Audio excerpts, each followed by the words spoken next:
James Langlois, le 6 février dernier en France, l'Assemblée nationale a voté à l'unanimité la loi Studer qui introduit la notion de vie privée de l'enfant dans la définition de l'autorité parentale.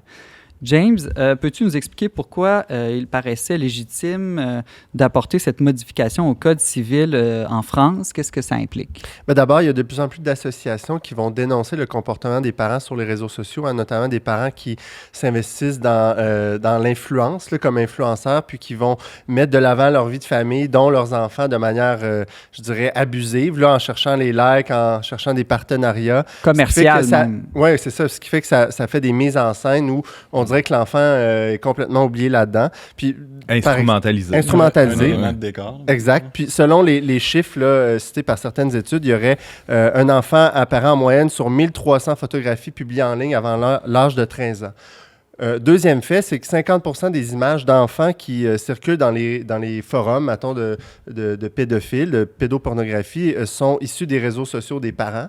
Et bon, donc cette loi-là vise quoi? À responsabiliser les parents, d'une part, mais aussi à montrer que les parents ne disposent pas d'un droit absolu là, sur l'image des enfants.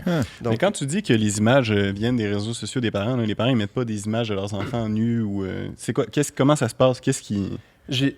Ça n'a pas été qualifié sur quel type d'image. Bon, évidemment, il citait une étude qui a été faite, probablement, peut-être que l'étude en parle de manière plus détaillée, mais je pense que moi, je pense que j'en ai déjà vu, il y a des parents qui mettent des photos de leurs enfants, que ça peut être en bedaine, en maillot de bain. C'est pas nécessairement du contenu érotique, là, ou peut-être même des enfants dans le bain, mais il reste que... Là, on parle pas aussi du rôle de l'intelligence artificielle là-dedans, parce que il s'agit que, justement, c'est facile avec les logiciels de montage de prendre juste le visage d'un enfant, de mettre sur un corps, un autre corps, ou même avec l'intelligence artificielle, on l'a vu avec l'histoire de Taylor Swift, hein, de prendre des visages, tout ça, puis de les mettre dans des films pornographiques, etc. Donc, il existe ce genre de technologie-là et ça va arriver de plus en plus. La question que je me pose, James, c'est là, on va quand même pas demander l'avis à notre enfant à chaque fois qu'on veut partager une photo de famille. Un formulaire de consentement, peut-être? Ben là, s'il y a 1 an, il parle même pas. À 5 ans, il commence peut-être à parler, mais il n'y a pas nécessairement un bon jugement. Non. Comment on peut donner un droit comme ça aux enfants?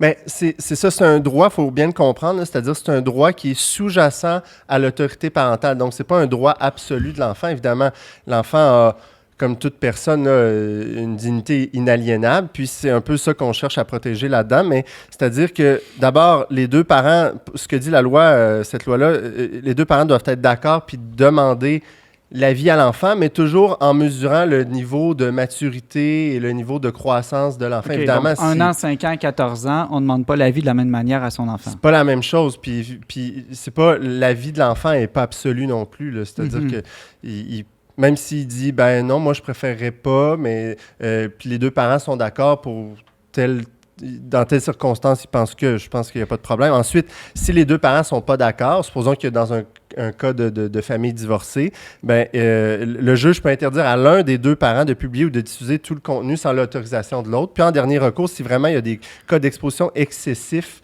d'atteinte à la dignité de l'enfant, le juge peut confier l'exercice du droit à l'image à une tierce personne. Oui. OK, donc c'est un droit de l'enfant, mais auquel répond le devoir des parents surtout. Exactement. Les parents ont le devoir de protéger leurs enfants, de développer un jugement par rapport à ça. Puis, c'est vrai, ce droit à l'image-là, nous-mêmes, on en est possesseur. C'est-à-dire qu'on ne veut pas que notre image soit, nos coordonnées, notre identité soit dévoilée sur les réseaux sociaux, entre autres, sans notre consentement.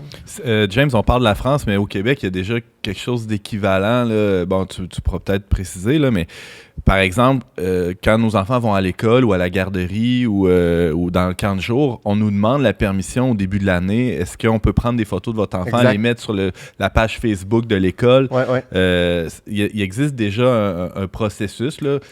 Moi, je suis toujours un peu réticent parce qu'une fois que c'est parti, là, on n'a plus le contrôle là-dessus. Là. Non, effectivement, il existe déjà ces permissions-là. Je pense qu'au Québec, cependant, ce n'est pas encore spécifié de cette manière-là. Eux, ils l'ont vraiment intégré dans le Code civil sous l'angle du droit de la vie privée de l'enfant. Est-ce que tu penses qu'on devrait faire pareil au Québec, l'insérer dans la loi civile? Bien, je trouve que, d'une part, oui, il y a quelque chose d'intéressant dans le fait de protéger les enfants de ces risques-là, mais d'un autre côté, on dirait que j'ai un peu un malaise, en premier lieu, qu'on doive demander l'avis de l'enfant bon, même si c'est bien équilibré, je trouve que ultimement, c'est les parents à décider, mais ça pose une autre question par ailleurs. Est-ce qu'en tant que parent, on peut faire nécessairement tout ce qu'on veut avec nos enfants? Ben non plus. Donc, on a le devoir comme parents de chercher le bien de nos enfants puis le bien commun aussi. Il ne faudrait pas se retrouver avec des enfants rois qui dictent aux parents quoi faire ou encore des procès des enfants contre leurs parents.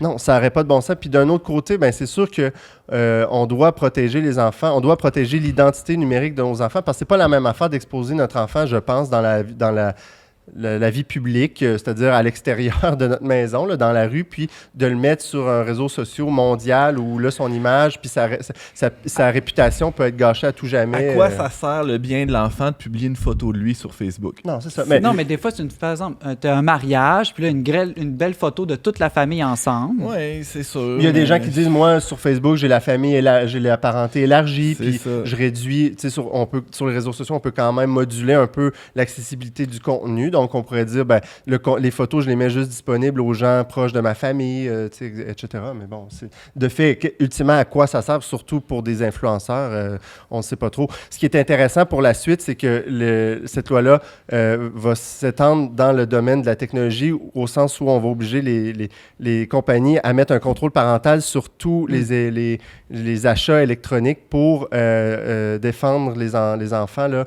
des images pornographiques. Même, on va aller aussi bientôt jusqu'à, je dirais, augmenter la force du contrôle des mineurs sur les sites pornographiques. Très intéressant, en effet. James Langlois, journaliste au magazine Le Verbe. Merci. Ouais.